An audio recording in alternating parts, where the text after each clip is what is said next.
jubal jubanti. Jubal jubanti. Jubal jubanti. Jubal jubanti. Jubal jubanti. Jubal jubanti. Jubal jubanti. Jubal jubanti.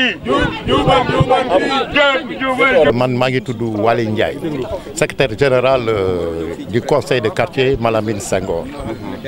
Voilà lan moo li xew mooy fii y a un monsieur bu ñuy wax Madiama Ndiaye moo andi ay papier nee na frère am Souleymane Ndiaye bi nekk Europe moo jënd fii d'accord 393 mètres carrés titre foncier à 1 million kon na tey xel. ku ko jaay.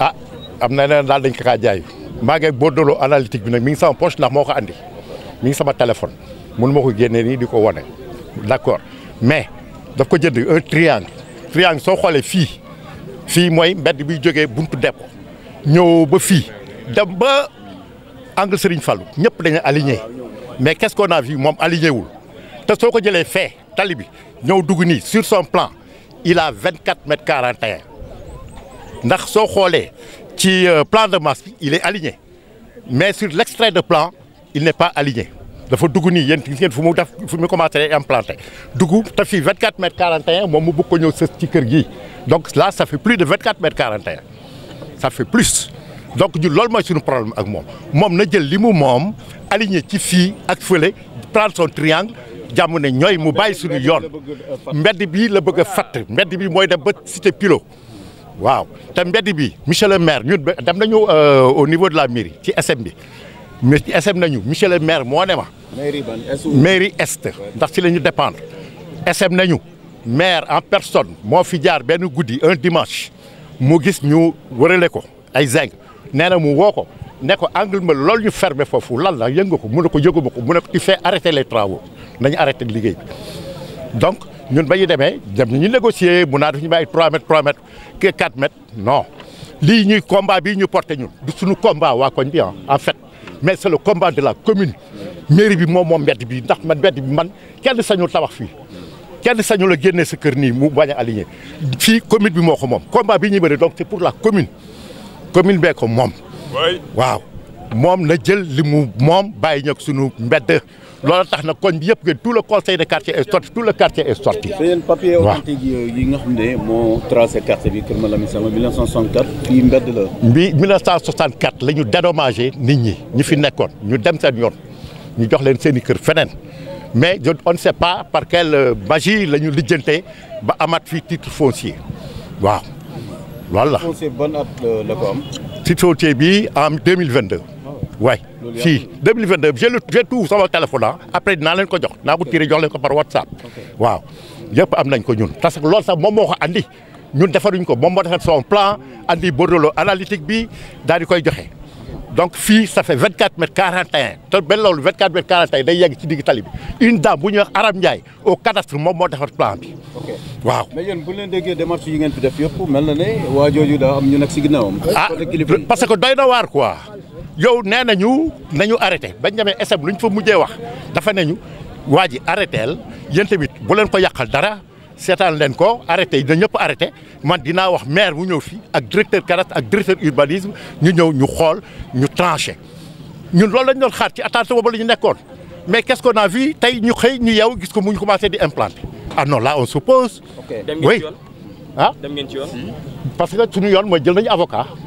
jël nañu avocat bi woo na directeur u DSCOS woo le juge ne leen mënumaa ñëw parce que maa ngi étudier dossier bi loolu la leen wax donc ci loolu lañu nekk ak ñu ne ko d'accord may lañ ko temps boobu donc ñun ci attente boobu la ñu nekk. léegi yéen écarté wu leen médiation mais bu amul ba fan ngeen fas yéene dem ci. jusqu'au bout avec lui. mooy lan mooy lu ko lu mu ci bañul na ko bind nañ ñoom Ousmane le premier Ousmane Sonko. jubal jubanti. jubal jubanti rek. ndax réew mi loolu la laaj yi fi daan am moo fi dut amati. mooy prédation foncière moo fi dul amati yooyu c'est fini on a vu le cas de Mbour 4 et yeneen président dafa ñëw loolu la njëkk a attaqué donc vraiment loolu dañ koy saluer man président je dis que votalu ma ko mais loolu bu def le je le salue ak premier ministre je salue ça votalu ma ko mais li mu def noonu d'abord ci d'accord jubal jubanti plus de prédation foncière dans ce pays. bu leen autorité municipale yi seetaan na yéen a xeexal seen. mais bien sûr parce que ci moom moo defee plan bi 24 mètres 41 mais na ko respecté na aligné fii gis ngeen nu mu demee ba cité fii dafa dem ba buntu dépôt continuer ba àgg Serigne Fall.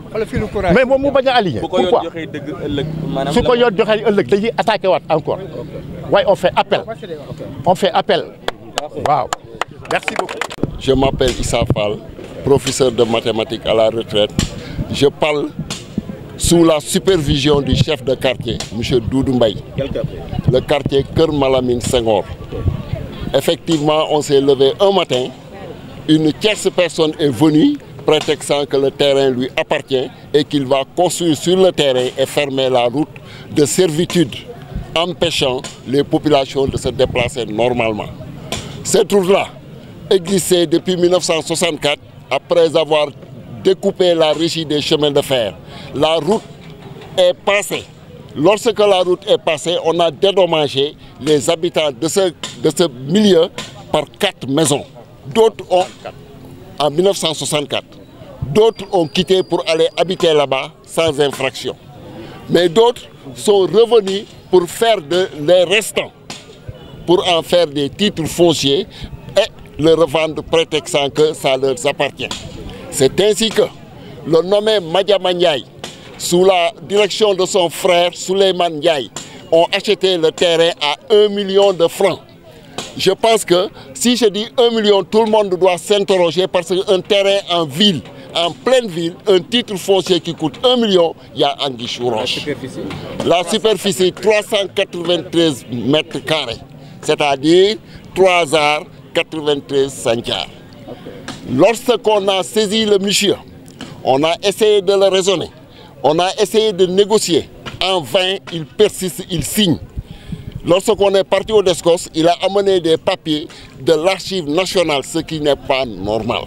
Et lorsqu'on a saisi un avocat, il est revenu encore pour dire que l'avocat a dit qu'il a raison. Je précise, l'avocat Maître Fati, il m'écoute bien. Je viens de quitter les lieux de Maître Fati. Maître Fati nous a dit que lorsque le terrain est en litige, est en justice, personne n'a le droit d'y toucher ou de faire quoi que ce soit. La population, réunie comme un seul homme, sont venus sur le terrain pour défendre la cause la plus noble, c'est-à-dire ne touche pas à mon quartier. Ainsi, nous avons saisi par correspondance M. Ousmane Sonko, Premier ministre. J'ai envoyé une lettre recommandée. Nous avons saisi le maire, nous avons saisi le grand-maire, nous avons saisi le ministre de l'Environnement par l'intervention d'un de nos doyens. Environnement ou urbanisme? Urbanisme et l'environnement. Okay. Donc, on a écrit plusieurs lettres. Tout ça pour avoir la paix sociale, pour ne pas amener de problème. Est-ce que des suites ont été données à vos lettres? La suite a été donnée par le grand-maire. Le maire de la ville. Le maire de la ville. Okay. Je pense qu'il a essayé d'appeler à une négociation, mais en vain. Le monsieur dit que lui, il ne négocie pas. Ah ouais. Ce qui dérange, le terrain ne lui appartient pas, ça appartient à son frère absent. Qui est son frère? Son frère Souleymane Ndiaye, qui est en Europe. Donc, premièrement, il ne nous a pas montré de papier viable. Ce qu'il nous montre, le terrain m'appartient, je vais construire. Il a amené des archives nationales, ce qui est un peu dangereux dans un pays. L'archive nationale, des dossiers de l'archive nationale qu'il a essayé de donner au niveau du DESCOS. Lorsque je suis parti, j'ai essayé en vain. Le gars a refusé de dire que ça lui appartient. Comme si il y avait une certaine relation entre lui et ces gens-là. Là, on dit que les populations du quartier ont le plan authentique. Authentique, voilà. Comment est-ce que se présente le plan authentique? Voilà. Les populations du quartier ont le plan authentique. Mais lorsque je suis parti au DESCOS, ils ont rejeté d'un coup de main ce plan authentique pour dire que c'est le plan de Madiama qui a raison. Ah ouais. Lorsque, personnellement, en tant que professeur de mathématiques, j'ai pris le plan, j'ai essayé d'interpréter le plan, j'ai essayé de calculer sur le plan, j'ai vu qu'il y a des anomalies notoires sur le plan. D'abord, il ne respecte pas l'alignement. Alors que le quartier en 1964, avec Ousmane Ngom, il y a un alignement extraordinaire. C'est l'un des meilleurs quartiers de Thiès. Il ne respecte pas l'alignement, il se rabat pour permettre de faire la devanture pour en faire des lieux de stationnement de voitures. Donc par conséquent, nous sommes encore aussi bien, plus déterminés encore pour dire qu'il ne va jamais construire ici. Ou bien il va passer sur nos cadavres pour construire. Fait foi en la justice. C'est pourquoi, lorsque le procureur nous a dit arrêtez, on a arrêté. Et on a déposé, on a cherché un avocat qui est en train d'étudier le dossier. Est-ce que le maire de la commune Est a été saisi? Le maire de la commune Est a été saisi. Quelle a été sa réaction? Sa réaction est que lui, il est venu pour nous dire que j'ai pas de... Dans un premier temps, il a essayé de négocier. Dans un deuxième temps, il nous a dit que lui, il n'a pas de solution. On a saisi le grand-maire, Ousmane, c'est comment il s'appelle? Babacar Diop. On est parti saisir Babacar Diop. Babacar Diop, quand même, son comportement a été salutaire. Il nous a envoyé une délégation, il nous a appelés, il a essayé de négocier avec le gars, mais en vain. Mais je vois que le maire de la commune est là. Voilà. Il est là. Voilà, il est le bienvenu. Parce que lorsqu'on a suivi l'émission télévisée du maire, on a vu que le maire est venu pour dire qu'il n'y a plus de possibilités, le terrain lui appartient. On n'a pas besoin de voir le maire ou pas. Très bien. Vous êtes là, vous regardez, vous êtes dans le milieu. Regardez bien, est-ce qu'une seule fois c'est pensable de construire cette route-là?